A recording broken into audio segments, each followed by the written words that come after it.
Hello guys! Engineer Miller here. Welcome na naman sa panibagong edisyon ng ating pag-aaral sa ating topic na Engineering Economics.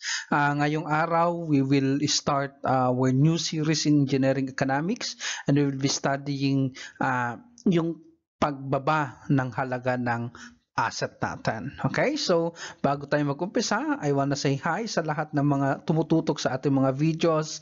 Maraming salamat. Okay? So, ang halimbawa, pumili ako ng laptop, brand new. Siyempre, mahal yan, no? Nung umpisa.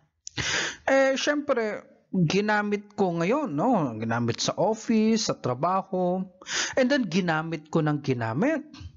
Ibig sabihin nun, dahil sa paulit-ulit natin siyang ginagamit, yung halaga ng ating asset ay bumababa. Downgrading, paliit ng paliit yung halaga ng gadget na yon.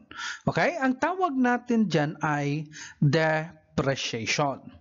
Na kung saan when we say depreciation is the reduction in value of an asset over time. Okay? So, yung presyo ng laptop na binili mo 2 years ago ay hindi na yun yung presyo niya ngayon, yung asset mong yon, because of depreciation. Nag-degrade na yung halaga niya, nag-depreciate na yung halaga niya. Well, I hope you get the point, no?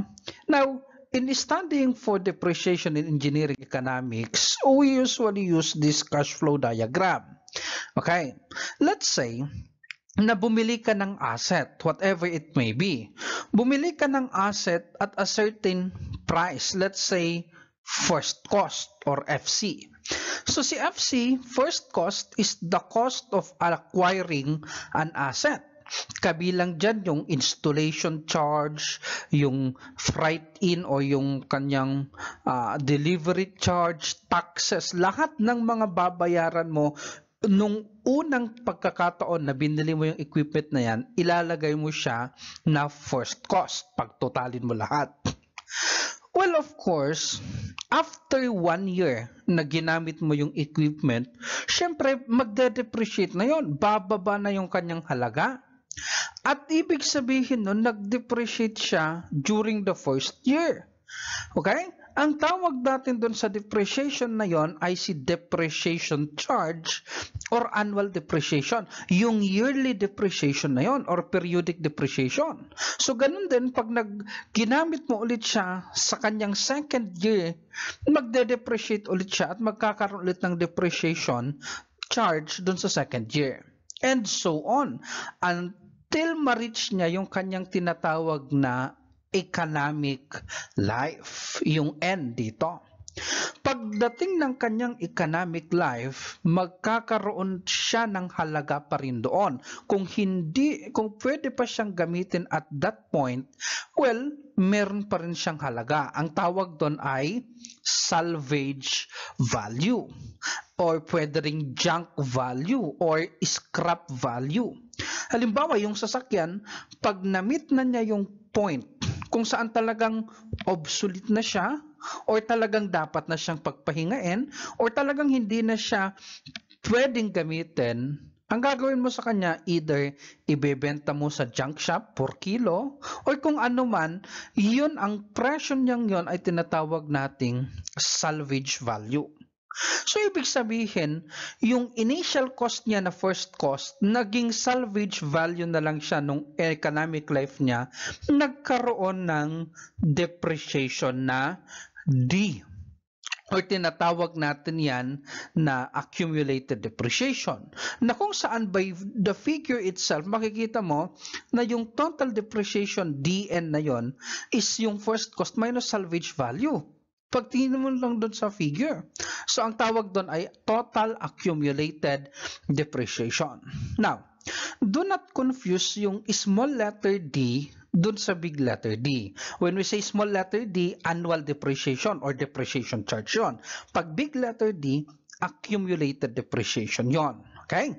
Now, in between first cost to salvage value from 0 to N, in between that, at a certain period R, meron siyang value at ang tawag doon ay book value.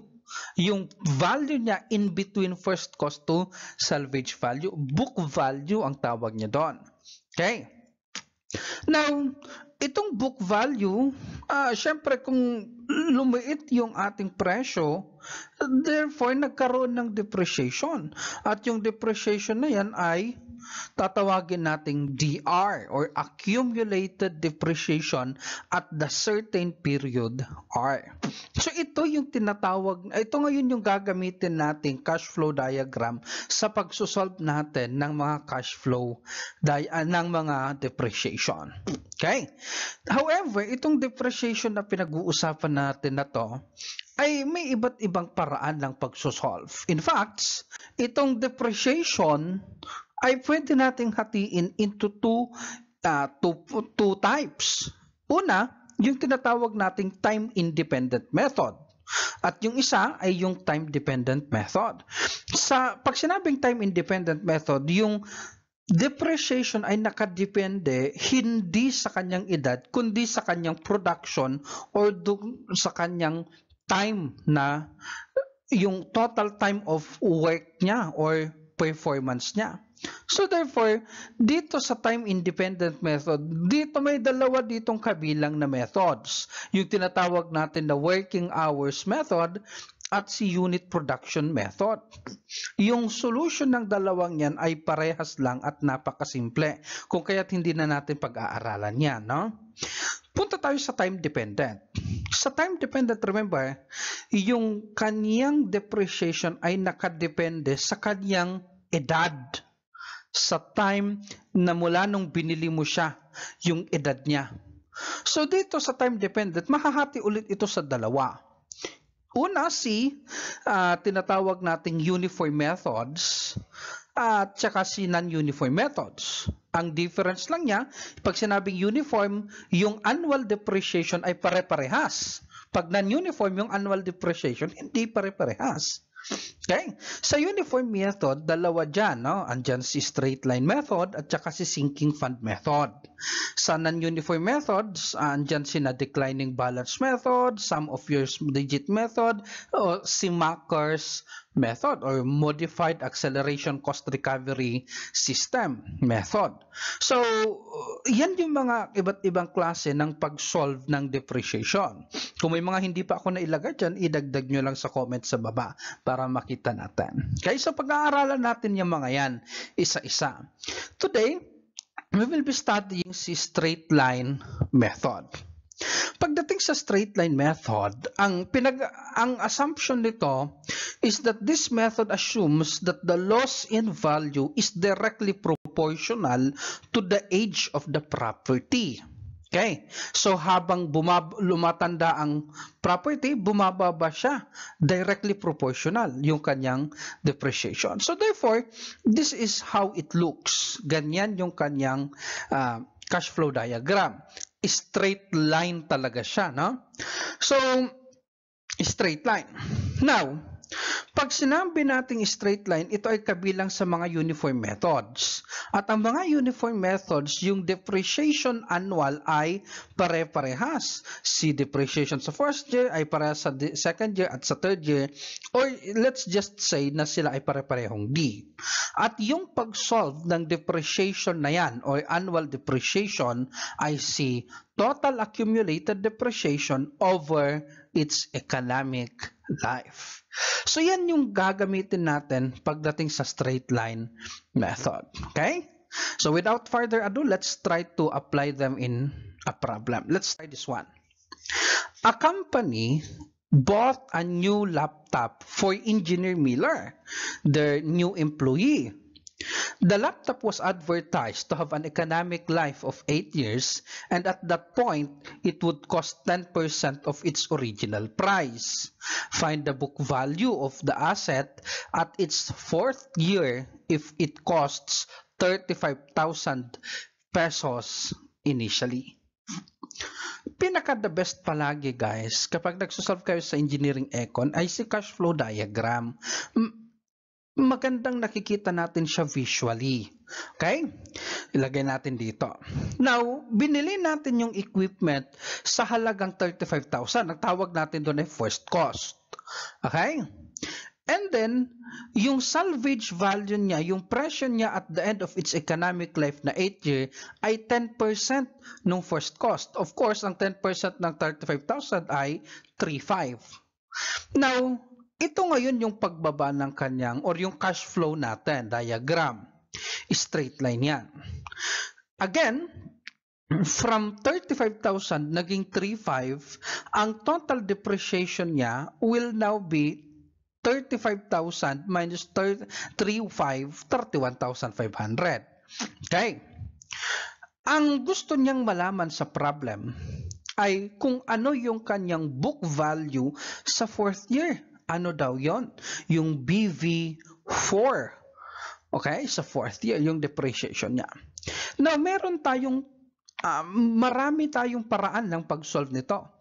Actually, ang ipapakita ko sa inyo ay 3 paraan ng pag-solve ng straight line method. At pili na lang kayo which will be the best for you. Yung unang paraan is titignan mo yung triangle sa taas. Okay? Yung nabuo nating triangle sa taas. Kung dito sa fourth year, may book value tayo dyan, syempre meron tayo dyang accumulated depreciation. Tawagin kong D4. Okay? Now, focus lang tayo sa triangle na yon. Sa fourth year, may D4. Sa 8th year, may DN. Ang gusto nating malaman ay si book value at the fourth year. So, pag nakuha ko yung D4, masusolve ko si BV4. Okay? So, from this triangle, gagamitan natin siya ng tinatawag nating similar triangle or by ratio and proportion or similar triangle. Na kung saan, masasabi natin na si DN is to N is equal to DR is to R. Yan, no? By similar triangle. So, from there, masosolve natin siya. Lagyan lang natin ng mga values. Ang DN 31,500 ay 8 years, D4 is to 4. So, ang depreciation accumulated at fourth year ay 15,750. And by observation, makikita nyo dito guys, na itong part na to sa fourth year ay parehas lang siya dun sa first cost. Okay? Yung distance na yon ay parehas lang sa first cost. Therefore, pwede natin sabihin na si book value sa fourth year plus depreciation sa fourth year is equal to the first cost. So, from there, masusolve na natin yung book value at its fourth year, which is 19,250. It really helps a lot, guys, kung nakalagay siya sa cash flow diagram kasi nakikita natin, especially tayong mga engineering, kasi yan yung more on visual tayo, no? Another way to solve this is ganito naman. Di ba sabi natin, yung first cost niya 35,000 and yung total depreciation niya, ayan na, 31,500 and 3,500 yung first cost, yung salvage value. So, ibig sabihin, nung first year, nagkaroon ng depreciation. Ganon din nung second year, ganon din nung third year, ganon din nung fourth year. At ang hinahanap natin na yung book value ng fourth year. So, yung taas ang tignan natin, pwede nating itotal lahat ng D na yan. At makukuha natin yung total ng lahat ng D ay si accumulated depreciation sa fourth year. Obviously, iyan ay 4 times D. Okay? So, para ma-solve natin si book value sa fourth year, kailangan natin si D4, and para ma-solve si D4, kailangan natin ng depreciation charge. At sabi natin kanina, yung annual depreciation ay DN over N. So, yung DN is 31,500, yung N is 8 years. So, yung annual depreciation is 3,937.5. Every year, yan yung depreciation charge natin.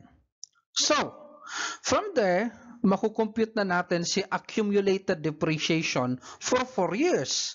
Ayan, si D4, which is equal to 4 plus 4 plus 4 plus 4 or 4D, and that will be 15,750. And alam na natin to, yung book value plus D4 is equal to first cost. Therefore, from this, book value is also 19,250. So, pwede nyo rin gamitin ito. Another way to do this is by interpolation.